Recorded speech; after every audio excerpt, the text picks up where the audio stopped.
آسمان پر گہرے کالے بادل چھائے ہوئے تھے۔ زمین پر ہو کا عالم تھا جیسے سب کچھ راگ گیا ہو۔ دان پلسی میں سراج الدولہ اپنی فوج کے ساتھ کھڑا تھا، صرف 23 سال کا جوان، لیکن دل میں ایک سپاہی کا حوصلہ۔ اس کی نظر اپنے سپاہیوں پر تھی، مگر کئی چہروں پر خوف اور بے یقینی چھپی ہوئی تھی۔ توپیں خاموش تھیں مگر دلوں میں شور تھا۔ سراج جانتا تھا کہ دشمن صرف انگریز نہیں بلکہ کچھ اپنے بھی ہیں جو دل میں سازش چھپا کر کھڑے ہیں۔ اس نے آسمان کی طرف دیکھا اور دل میں کہا، اگر آج میں ہارا تو صرف جنگ نہیں، تاریخ بھی ہار جائے گی۔ اس کے کندھوں پر صرف سلطنت کا نہیں، پوری قوم کا بوجھ تھا۔ سراج الدولہ اپنے خیمے میں خاموش بیٹھا ہوا تھا۔ اس کے سامنے چند نقشے اور پرانے خطوط بکھرے ہوئے تھے۔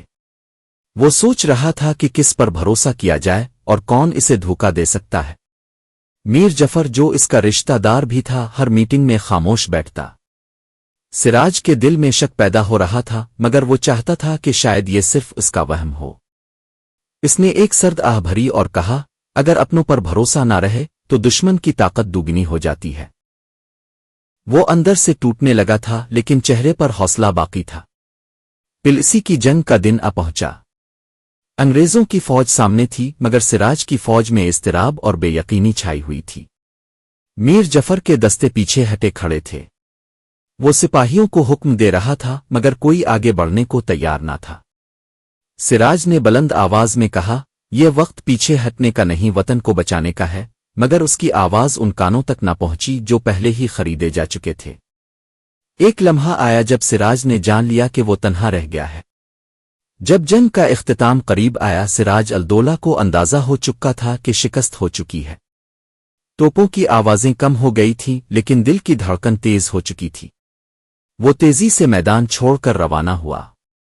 اس کے ساتھ چند وفادار سپاہی تھے، مگر باقی سب بکھر چکے تھے۔ وہ جانتا تھا کہ اگر دشمن نے اسے ابھی پکڑ لیا تو سب کچھ ختم ہو جائے گا۔ اس نے دل میں دعا کی، اے اللہ، مجھے کچھ وقت دے تاکہ میں سچ کو چھپا نہ سکوں بلکہ دنیا کو بتا سکوں کہ میں غدار نہیں تھا۔ رات کی تاریکی میں سراج الدولہ ایک چھوٹی سی مسجد میں پناہ لیتا ہے۔ اس کا لباس مٹی سے بھرا ہوا ہے، چہرہ تھکن سے نڈھال۔ وہ خاموشی سے ایک کونے میں بیٹھ کر اللہ سے دعا مانگتا ہے۔ مسجد کے امام اسے پہچان لیتے ہیں، لیکن وہ خاموش رہتے ہیں، صرف ایک کپڑا اور پانی دے کر واپس چلے جاتے ہیں۔ سراج دل ہی دل میں کہتا ہے، یہ مسجد اب میری آخری امید ہے۔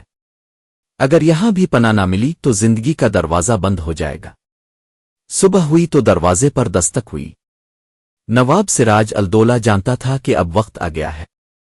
سپاہی اندر آئے اور اسے گھیر لیا، مگر اس نے کوئی مزاحمت نہ کی۔ اس نے سر جھکایا اور نرم آواز میں کہا، میں ہارا ضرور ہوں مگر جھکا نہیں۔ میرا قصور صرف یہ تھا کہ میں نے انگریزوں کو اپنی مٹی پر قابض ہوتے نہیں دیکھا۔ سپاہی خاموش تھے، جیسے انہیں بھی احساس ہو رہا ہو کہ وہ ایک بہادر دل کو گرفتار کر رہے ہیں۔ سراج الدولہ کو قیدی بنا کر مرشد آباد لے جایا گیا۔ وہ رسیوں میں جکڑا ہوا تھا، لیکن اس کے چہرے پر شرمندگی نہیں بلکہ افسوس تھا۔ راستے میں لوگ اس پر نظریں ڈال رہے تھے، کچھ ہمدرد تھے، کچھ خاموش۔ اسے ایک پرانی حویلی میں قید کیا گیا جہاں صرف خاموشی اس کی ساتھی تھی۔ اس نے ایک دن دیوار سے ٹیک لگا کر کہا۔ ادھر میر جعفر دربار میں تخت پر بیٹھ چکا تھا۔ وہ اب نواب تھا، لیکن اس کی بیٹی جو سراج الدولہ کی بیوی تھی گہرے دکھ میں ڈوبی ہوئی تھی۔ اس نے سنا کہ اس کے باپ کی سازش کی وجہ سے اس کا شوہر قید ہو چکا ہے۔ وہ چپ تھی، لیکن اس کی آنکھیں سب کچھ کہہ رہی تھیں۔ اس نے خود کو کمرے میں بند کر لیا اور دنوں تک کسی سے بات نہ کی۔ اس کا دل ٹوٹ چکا تھا۔ وہ سمجھ چکی تھی کہ اقتدار کی ہوس نے رشتے جلا دیے ہیں۔ آخرکار ایک رات سراج الدولہ کو زہر دے دیا گیا۔ اسے درد ہوا، لیکن اس نے آہ نہ کی۔ وہ خاموشی سے لیٹا رہا اور دل میں اللہ سے معافی مانگتا رہا۔